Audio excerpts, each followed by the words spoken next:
Hi, it's Kipin Lebates here, and a couple of days ago I got a question from a pro se inventor about the patent prosecution process, and I thought that would be an interesting topic to discuss today.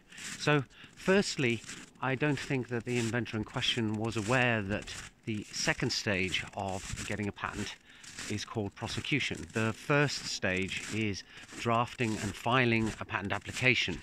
So there's that terminology, and it's called prosecution for a reason, because it is effectively like arguing a case in court. When you have filed your application and an examiner eventually gets around to looking at it, the examiner acts like a prosecutor who is trying to ensure that your patent is not granted, and you are like a defendant for the application trying to ensure that it does get granted. And it's quite a legalistic process. Now, if you've got to the point where you are actually debating with the examiner as to whether your patent should be granted or not, that means you've gotten through the application stage, and there's a whole different set of knowledge required for patent prosecution compared to patent application. When you, as a pro se inventor, and that is somebody who is inventing something and then going through the patent process themselves without hiring a professional qualified patent attorney, then you'll find that in the application stage there's a whole bunch of stuff that you need to get right before you file your application, and that can seem quite daunting. However, you do have the time available to sit down and read through all the advice on how to do that. The difficulty with the prosecution phase is that there's a vastly bigger body of knowledge that you need to have in order to get through it successfully. However, it's not all doom and gloom. The prosecution stage will not necessarily draw on every single possible reason why an examiner might reject your patent. There'll usually be a few specific things. So I realize in hindsight that I was very lucky when I first had to go through the patent prosecution stage, in that my first patent application was only rejected on one ground, so I had time to go off and look as to what that involved.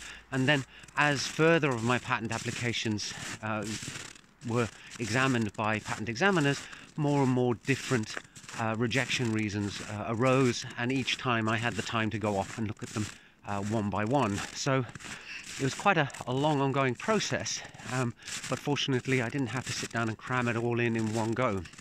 So I'm not familiar with the European Patent Office processes, or Chinese or any other. I'm familiar with the US system, and the United States patent system is based on Title 35 of the United States Code, specifically sections 101, 102, 103 and 112, and they're not very long. So the first thing you should go and do is actually go and read them. And we're really looking at a few paragraphs here.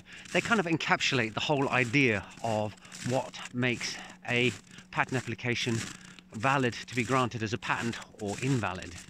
And I'll quickly summarize them.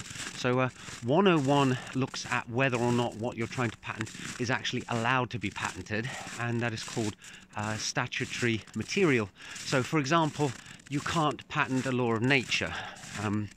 That's ruled out. If you find an equation that describes the behavior of the universe, that can't be patented. However, if you've come up with a machine to do something clever, that typically can be patented. And then there's this sort of grey area about things like business methods or software programs, where some things can be patented and some cannot. Then there's 102, and that says that the idea has to be novel.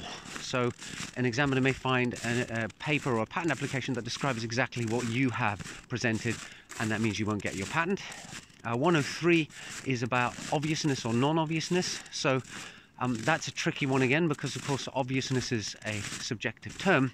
If you think something is not obvious and somebody else thinks it's obvious, who's right? Well, there are all these tests that are used, but in essence it boils down to the question, are there two or three or more things out there which when combined would give your invention, and would it be obvious to somebody skilled in the art, that's the term they use, to put those things together in order to make your invention.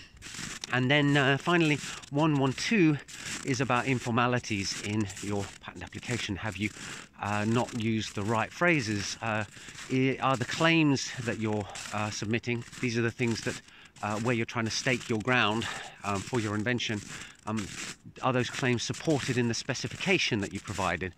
Did you have all the required components in your patent application, or is something missing? And if something's missing, then by the time you've got to the prosecution stage, you're doomed because you can't go back and add them.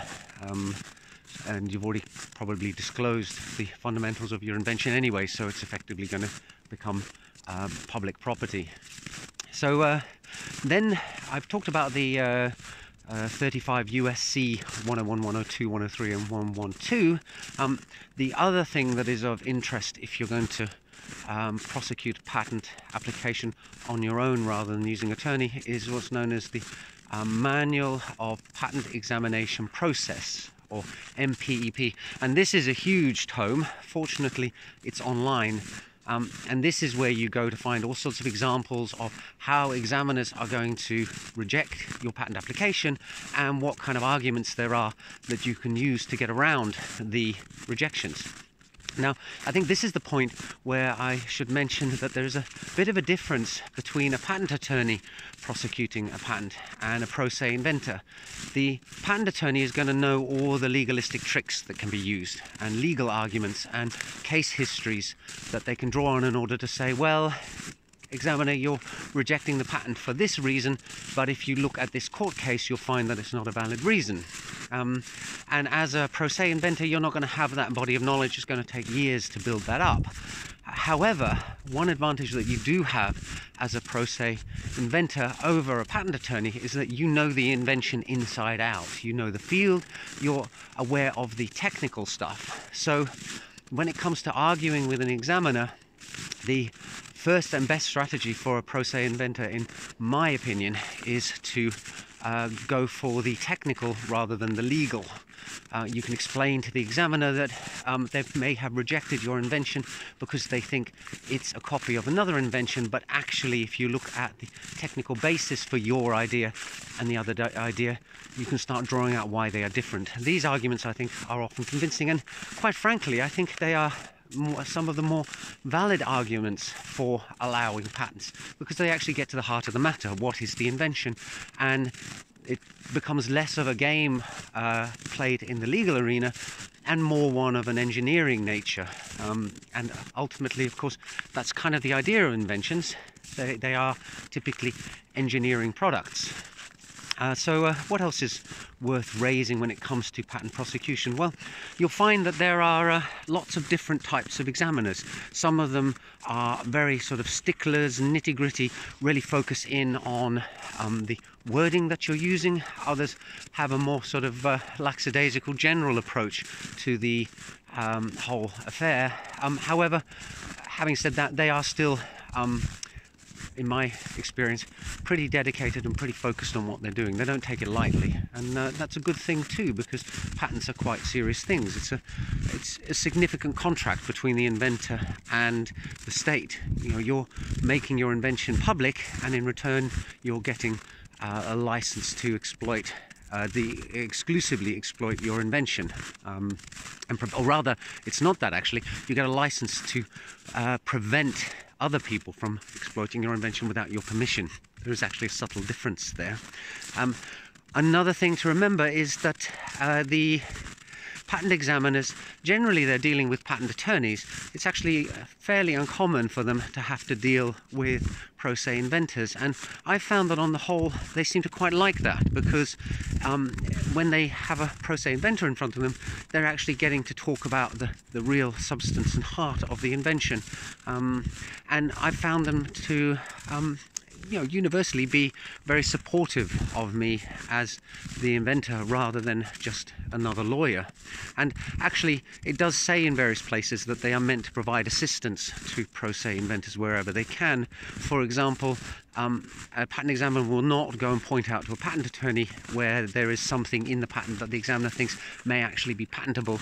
But when it comes to a pro se inventor, they're meant to help you and actually say, well, I can't grant this patent as it stands in the application, but I do think that you have something here, here and here. Maybe if you redraft the claims to say something like this, then I would be able to grant it to you. So it's definitely worth pointing out to the patent examiner as early on as you can that you're not another patent attorney, that you are actually the inventor and that you are pursuing this yourself. There will be some patent examiners, however, who will just turn around and say, look, get yourself some legal representation. And you know, maybe they will have a point, because sometimes you've got something that could be granted but is so complicated that it's unlikely that you'll be able to navigate it. And anyway, that's just a kind of a random walk across my experiences as an inventor going after getting patents himself. I hope you found it useful, and if you have any specific questions about this, please feel free to ask them in the comments, and I'll revisit them occasionally and see if I can give you some further insights or further information. That's it for today. Hope you found it interesting. See you in the next video soon. Bye for now.